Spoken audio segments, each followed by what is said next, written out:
কিনে হোটেলে ঢুকবো করছিলামই, তখনই আমরা আবিষ্কার করলাম যে একটা প্যাকেট ফাটা দিয়েছে।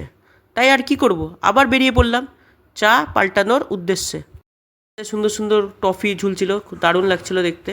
ওগুলোকে অতিক্রান্ত করে আবার চায়ের দোকানে ঢুকে গেলাম। চায়ের দোকানে ঢুকে চায়ের প্যাকেটটা পাল্টেও নিলাম এবং তোমরা দেখতেই পাচ্ছ কী সুন্দর চায়ের দোকানটা।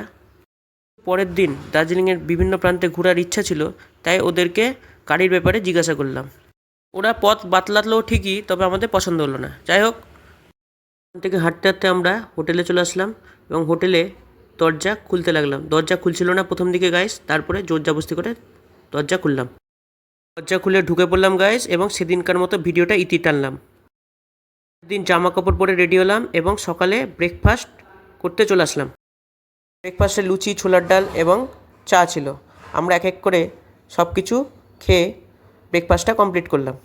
ভালোই হয়েছিল গাইস, খেতে দারুণ ছিল।